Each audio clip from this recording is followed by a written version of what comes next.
Now, I'm going to start with a vase, but it starts from a cylinder, and then I'm going to make a bowl. And in a cylinder and a bowl, if you can get those two things, and every form comes from a cylinder and a bowl. Every form there is. So, did any of you, like, sometimes you throw that on the wheel and you get it going, and you're going like this, and it's a problem, right?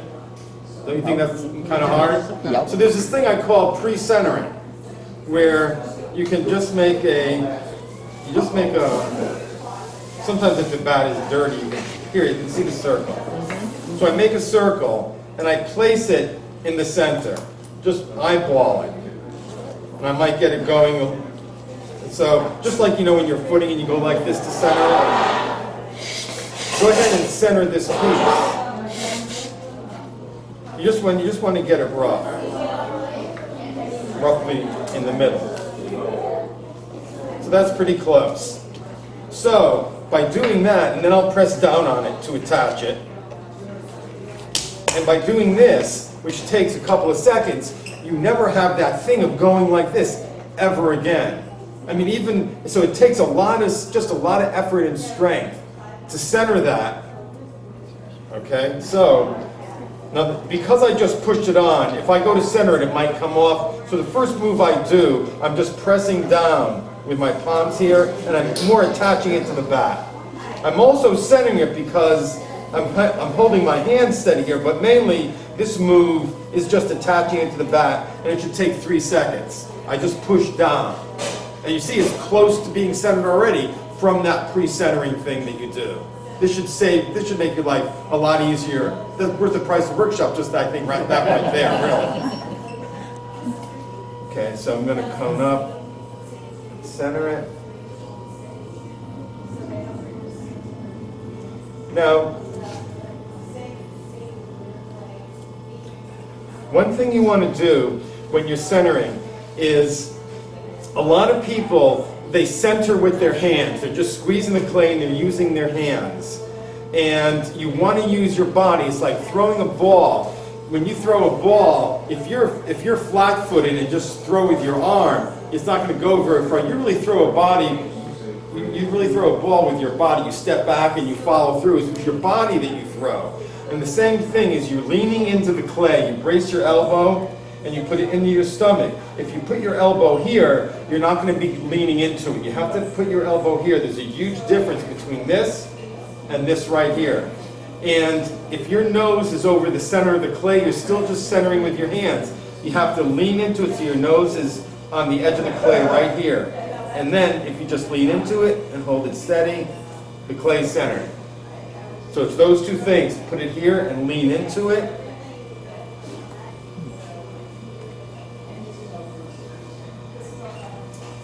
Okay. I'm going to just open it up.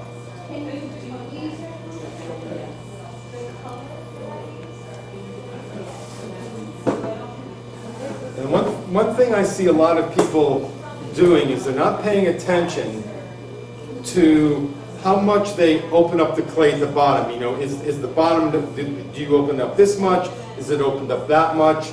And if you're making,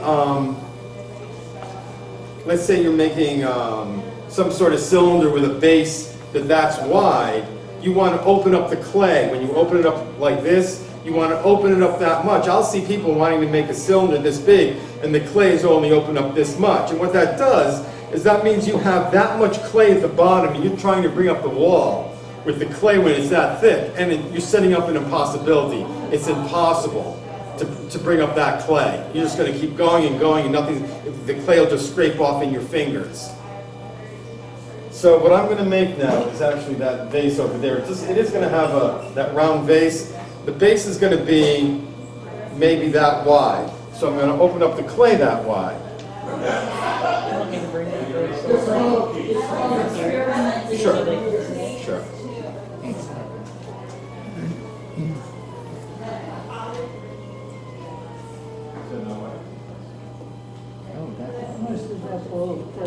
£5. This is the one you were talking about, right? Yeah.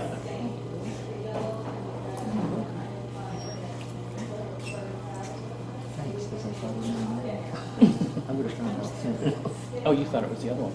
Okay, see it. Okay, here's another. This tip's really worth the workshop. So now, what most people will do is, so I opened it up, and they'll start to bring up the wall. I'm just going to straighten that out a little. I'm not thinning it, I'm just straightening out the wall. So now that looks, so most people will start like this. Now that looks like a straight cylinder, but what's happening is I only opened up the clay this much, but yet the clay over here is that wide. So I'm going to neck in the bottom. And when the clay is really thick, you can do anything to the clay and it won't go off center. So let's say that's about 6 inches. I'm going to narrow it to about 3.5 or 4. See, I necked it all in right there like that, and then you come up with it. And what this does is it just it's going to let me thin this cylinder out in 3 pulls. I can have 20 pounds of clay and thin it out in 3 pulls as long as I do this technique of making that base narrower. Now when I do that, I had to open up the clay that much, but by necking it in, the inside diameter went from that to that. So I'm just going to bring that out to where it was. You look in and make sure the diameter is where you want it, and it won't affect that.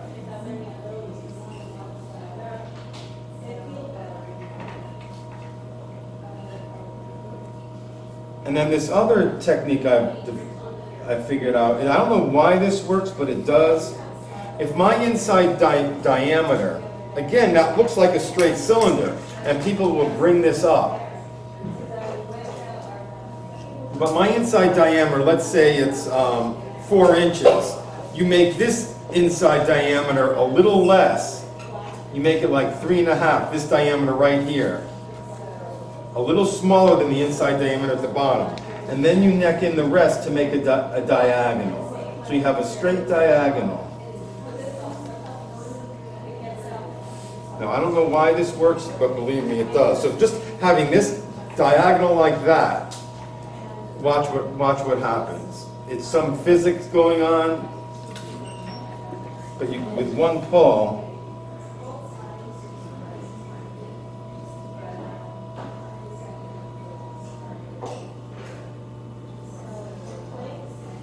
it just shoots up straight.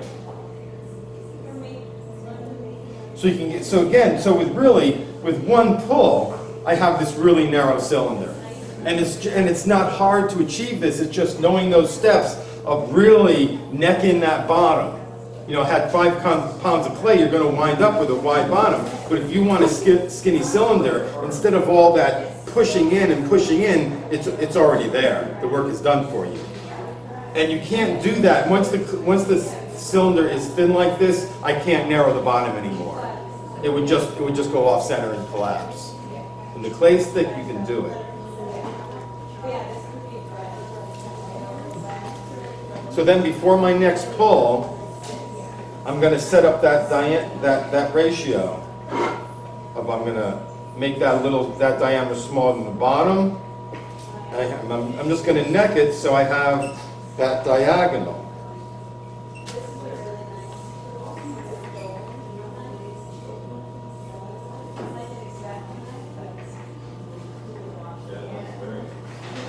That looks pretty good.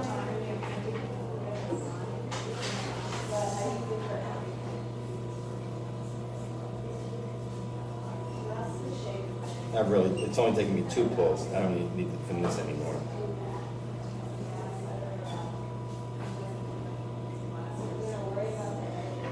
And the advantage of throwing quickly like this, it's only 2 pulls. It's, you know, people might think, oh, you throw fast, you can make a lot of pots and you make more money, which is true, but to me the advantage is that the longer it takes you to throw, the more water you're using, and the water breaks down the pot and makes a weakened pot. And so when you go to form it, the clay doesn't really want to hold its form. It wants to sag a little bit. So when you throw quickly like this and the clay is still fairly dry, you're going to get better pots, just because it's going to hold its form.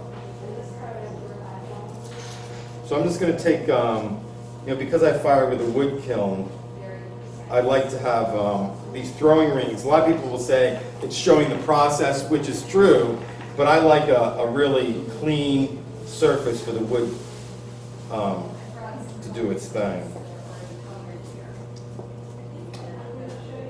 And this also will also stiffen up the clay. So again, this workshop is throwing asymmetrically,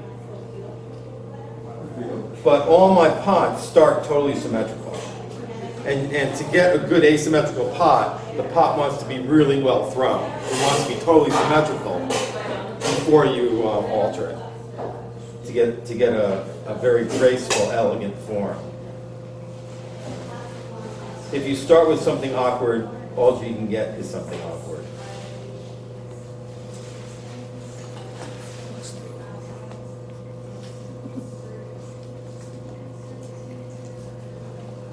All right, now this cylinder, I could have made it maybe that high, but because I'm stretching it to that round shape, I have to leave it a little thicker because it's going to thin out when I stretch it. And again, when you, a lot of people will take the sponge and they'll go like this, and that's a really bad thing because it's just, you're putting too much water in the clay. You want the clay, the clay has to be well lubricated so your hands don't stick, but just enough water. Use just enough water. On the outside, I'll just do that.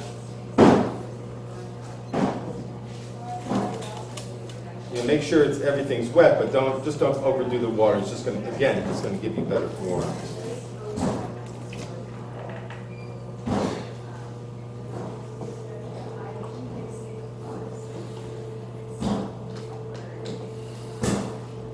So when I'm doing a shape like this, I'll come up.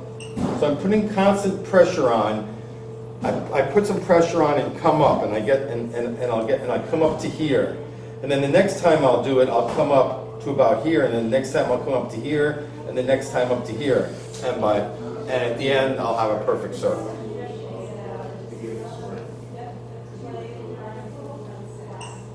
So it's the same pressure as the first one, but now I ease up right here. I keep coming up, but I eased off my pressure.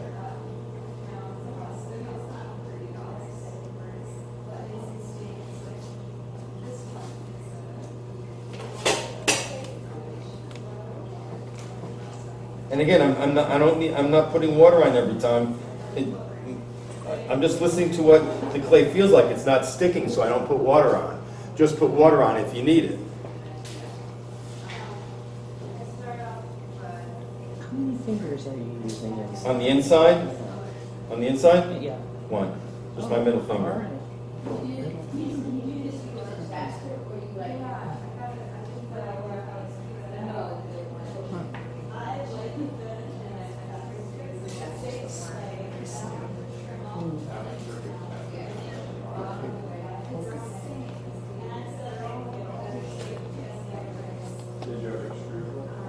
Okay, now it's getting close. I'll have to get up off the wheel to look at it.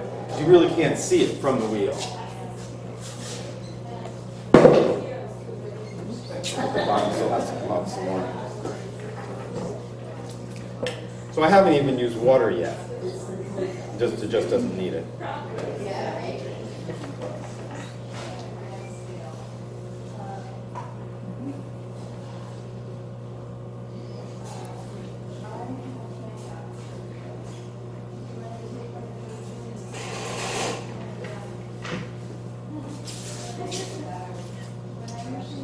Not bad.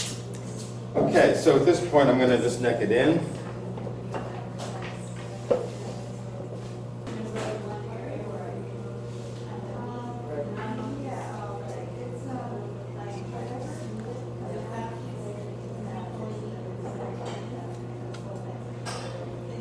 All right, so this is one way to make the pots asymmetrical.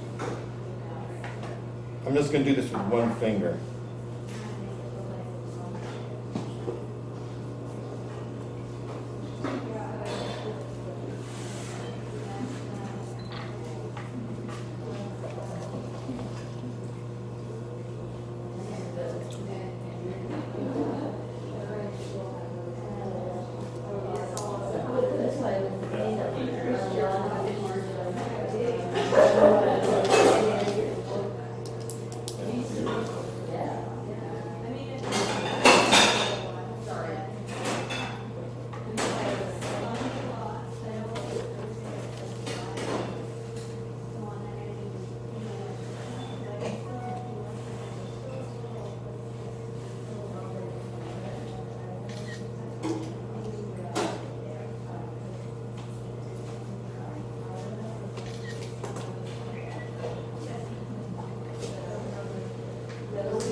This is a great tool my friend made for me. It really lets you, there's a lot of tools like they make on the market, but this one really lets you get in, and it really doesn't affect the lip at all.